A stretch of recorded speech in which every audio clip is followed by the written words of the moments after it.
হেফাজত করেন। আছে আমরা ততটুকু করতে পেরেছি, এতটুকু। সালাম আলাইকুম, সবাইকে ঈদুল আজহার শুভেচ্ছা, ঈদ মুবারক। তো আমরা সবাই মিলে এখন ঈদগাতে যাচ্ছি ঈদের নামাজ পড়ার জন্য। আসসালামু আলাইকুম রহমতুল্লাহি বারাকাতুহু। প্রিয় দেশবাসী ভাইরা, আজকা ঈদ, কুরবানির ঈদ। আমরা যাচ্ছি ইনশাল্লাহ নামাজ পড়তে। আপনারা সবাই আমার জন্য দোয়া করবেন, ইনশাল্লাহ ভালোভাবে যাতে নামাজটা পড়তে পারি আর ভালোভাবে যাতে ইনশাল্লাহ কুরবানি সবাই করতে পারি। আপনারাও যারা আছেন বাংলাদেশের মধ্যে বা বিদেশে মুসলমান ভাইরা যারা আছেন সবাই সুন্দরভাবে ঈদ করবেন। হ্যাঁ, সবাই নামাজ পড়বেন। আর যারা কুরবানি দিবেন আর ইনশাল্লাহ সবাই সুন্দরভাবে সহি সালামতে কুরবানি দিবেন। আল্লাহ ইনশাল্লাহ কুরবানি সবার কুরবানি কবুল করে। আমিন আমিন ইনশাল্লাহ। এটা হলো আমার কাকা, আমরা সবাই মিলে ওখানে যাইতেছি ঈদের নামাজ পড়ার জন্য। তো কাকা, তুমি এই সবাই দেখবো আমাদের বিদেশ যারা আছে ভাই, তারপর তোমার ছেলে মেলে যা আছে ভাই ভাতিজা সবাই দেখবো, ঠিক আছে? সবাই ইনশাআল্লাহ হ্যাঁ সুন্দর মতে চলাফেরা করেন। আর আমরা ইনশাআল্লাহ নামাজ যখন যাইতেছে, আমার বাতিজা হুজুর, আমার ভাই, ছোট ভাই, যোগ্য ভাই যা আছে সবার লিয়ে যাইতেছি। তোমরা ইনশাআল্লাহ নামাজ পড়ে আমরা কোরআনি দেব, সবাই আমরা লিয়ে দোয়া টোয়া করেন ইনশাআল্লাহ। সবাই দেখলো, ঠিক আছে? এই জিনিসটা বিদেশের মানুষও দেখলো, এতটি দেশের মানুষ একসাথে জমা হওয়াটা এটা অনেক ইয়া না। তো এর লেগা লইছি, ঠিক আছে? 11 বছর পরে ঈদ করতেছি, 11টা বছর পরে। এই তো কথাটা, সবাই একসাথে হইলো, ঠিক আছে? এটা একটা বহুত আনন্দের বিষয় না? 11 বছর পরে আল্লাহ ঈদ বাংলাদেশ আল্লাহ নসিব করছে।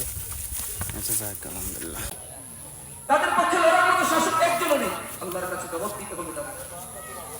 শক্তি সামর্থ্য এই জন্য না, শক্তি সামর্থ্য আছে, সব কিছু আছে, কিন্তু তাদের ভিতরে ইমানটা নেই। দুর্বল ইমানের লোক। আল্লাহর কাছে জবাব দিতে হবে, আমাদেরকে আল্লাহর কাছে জবাবদিহিতা করতে হবে। কেন আমরা তাদের কাছে, আমাদের স্বার্থে করার আছে ততটুকু কি আমরা করতে পেরেছি? আমাদের তো স্বার্থে নেই তাদের কাছে কি তাদের পক্ষে হয়ে ইসরায়েলের বিরুদ্ধে আমরা লড়াই করবো, এই স্বার্থ আমাদের নেই। আমাদের তো সেই স্বার্থও নেই আমরা অস্ত্র পাঠিয়ে তাদেরকে সাহায্য সহযোগিতা করবো, সেই স্বার্থ আমাদের নেই।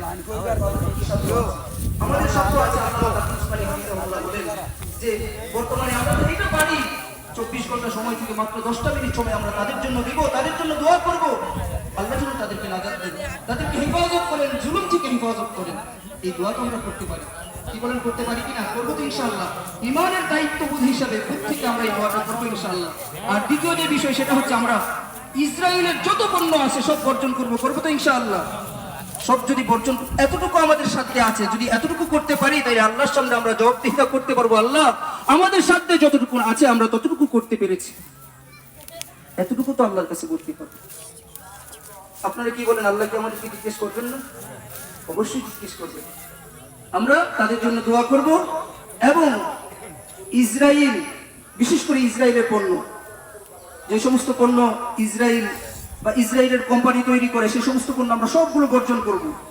বিকল্প পণ্যও কিন্তু আছে, হয়তো তাদেরটা একটু ভালো, কিন্তু আপনি আপনার ইমানের দাবি, আপনি মুসলমানিয়াতের দাবি, আপনি তাদের পণ্য বর্জন করবেন, বয়কট করবেন।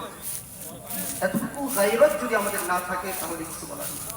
আল্লাহ তাআলা আমাদেরকে বুঝার এবং আমল করার তৌফিক দান করে।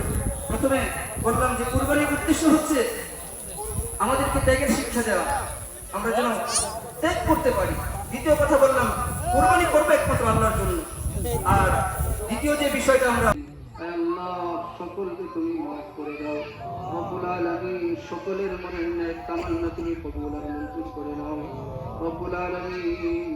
আমরা যারা হাত করেছি আমাদের অনেকেরই মা বাবা, দাদা দাদি, নানা নানি, আত্মীয় স্বজন, পাড়া প্রতিবেশী অন্ধকার কবরে শুয়ে আছে রব্বুল আলামিন। আল্লাহ তাদের কবরের আযাব তুমি মাফ করে দাও, তাদের কবরটাকে জান্নাতের বাগান